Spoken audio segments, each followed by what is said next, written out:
Assalamualaikum warahmatullahi wabarakatuh. Perkenalkan, nama saya Andini dengan NIM 2084202111005 dari program studi S1 Pendidikan Matematika. Di sini saya akan membuat sebuah video untuk memenuhi persyaratan ujian tengah semester dari mata kuliah Manajemen Pendidikan yang diampu oleh Bapak Ahmad Syakir, MPD.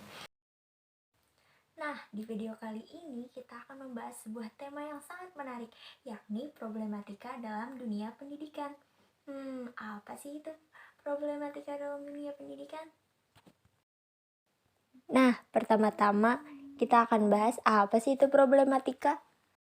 Menurut Kamus Besar Bahasa Indonesia, problematika merupakan kata turunan yang terbentuk dari kata problem. Kata problem sendiri diartikan sebagai persoalan atau masalah. Problematika merupakan sebuah istilah yang digunakan untuk menunjukkan suatu permasalahan yang harus dipecahkan.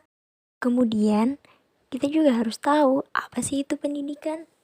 Pendidikan adalah pembelajaran, pengetahuan, keterampilan, dan kebiasaan sekelompok orang yang diturunkan dari satu generasi ke generasi berikutnya melalui pengajaran, pelatihan, dan penelitian. Dari dua pengertian yang sudah saya sampaikan, dapat kita simpulkan bahwa problematika dalam pendidikan merupakan persoalan-persoalan atau permasalahan-permasalahan yang dihadapi oleh dunia pendidikan. Kemudian saya akan menyebutkan apa saja sih permasalahan-permasalahan yang ada di dalam dunia pendidikan.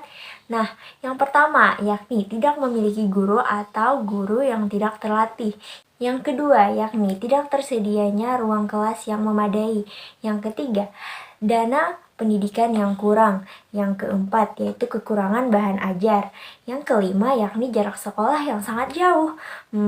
Yang keenam, nutrisi yang harus dicukupi. Dan yang terakhir yakni masalah biaya pendidikan. Untuk memperjelas apa saja sih permasalahan tersebut, saya akan menjelaskannya di slide selanjutnya. Tidak memiliki guru atau guru yang tidak terlatih. Guru merupakan salah satu faktor utama yang bisa membuat seorang anak memiliki pengetahuan dan keterampilan yang lebih baik. Masalah terjadi saat guru yang bertugas untuk mendidik anak-anak tidak terlatih dengan baik. Hal ini bisa menyebabkan anak-anak tidak bisa memiliki keterampilan dasar seperti matematika dan bahasa dengan baik.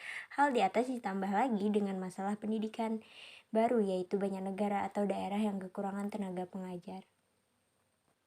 Tidak tersedianya ruangan kelas yang memadai. Saat tidak memiliki ruang kelas yang memadai, maka Anda tidak akan memiliki kesempatan untuk mendapatkan pendidikan yang layak. Contoh kasus seperti ini banyak terjadi di Afrika, di mana anak-anak di sana sering belajar di ruangan yang sesak, kelas yang berantakan, bahkan tidak jarang mereka harus belajar di luar ruangan. Hal yang lebih parah adalah di Malawi.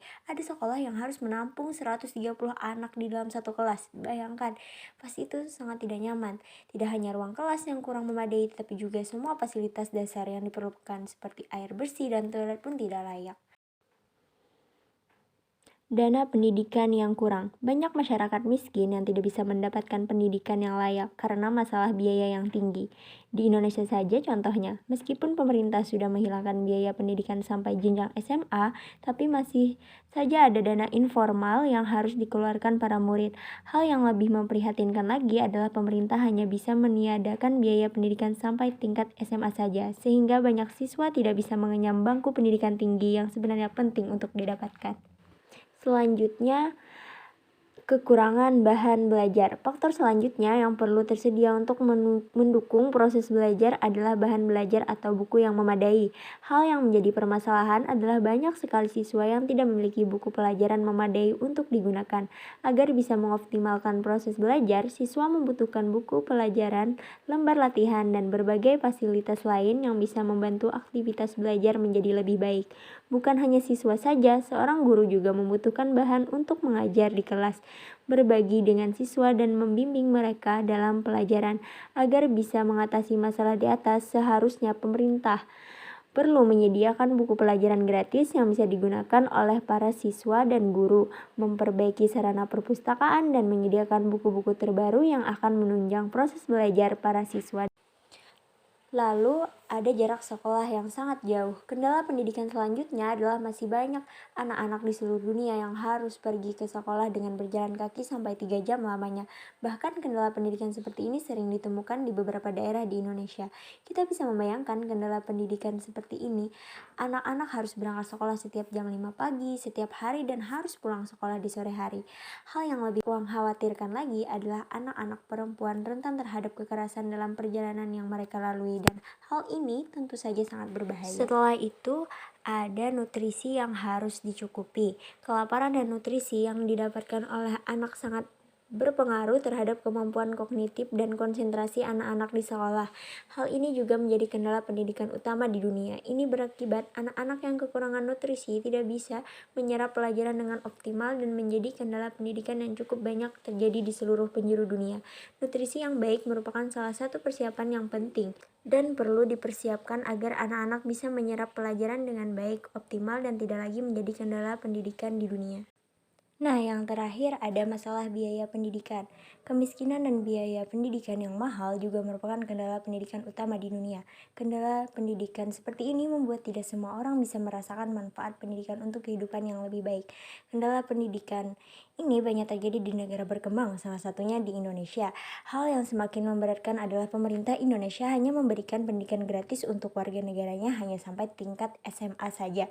Padahal, agar bisa mendapatkan pekerjaan yang lebih baik dan memiliki pendapatan yang memadai, seorang anak perlu melanjutkan pendidikan mereka sampai jenjang perguruan tinggi. Kendala pendidikan tersebut terjadi karena banyak perusahaan dan lembaga yang membuka lowongan pekerjaan untuk mereka yang memiliki gelar sarjana di perguruan tinggi.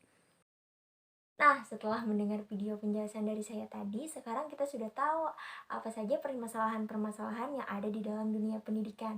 Mungkin itu saja yang bisa saya sampaikan. Salah hilapnya mohon maaf. Wassalamualaikum warahmatullahi wabarakatuh. Oh iya teman-teman, jangan lupa like, comment, and subscribe.